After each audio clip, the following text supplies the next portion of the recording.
Indo Pacific ప్రాంతంలో China ప్రభావాన్ని సమతుల్యం చేయాలనే వ్యూహంతో జపాన్ అడుగులు వేస్తోంది. ఈ నేపథ్యంలో భారత ఈశాన్య రాష్ట్రాలు జపాన్ దృష్టిలో అత్యంత కీలక ప్రాంతాలుగా మారాయి.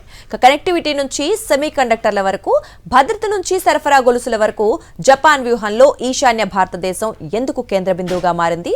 జపాన్ వ్యూహాత్మక ఆలోచనపై సాక్షి స్పెషల్ స్టోరీ.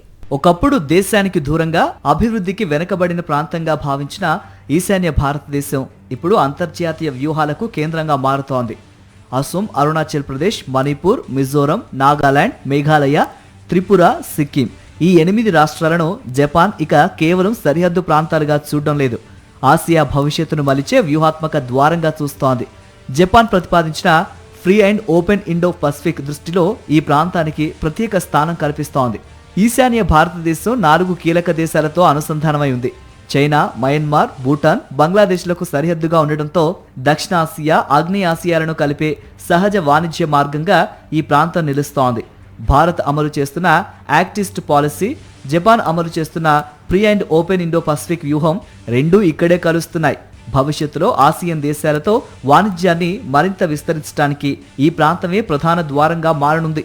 అందుకే జపాన్ భారీగా మౌలిక వసతులపై పెట్టుబడులు పెడుతోంది.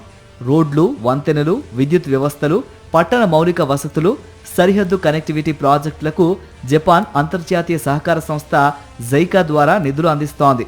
ఈ పెట్టుబడుల అసలు లక్ష్యం ఈశాన్య భారతదేశాన్ని ఆసియా వాణిజ్య కేంద్రంగా మార్చడం. అయితే జపాన్ దృష్టి కేవలం రోడ్లపైనే కాదు, ప్రపంచాన్ని ప్రభావితం చేస్తున్న సెమీకండక్టర్ రంగంలో కూడా భారత్తో కలిసి ముందుకు సాగాలని టోక్యో భావిస్తోంది.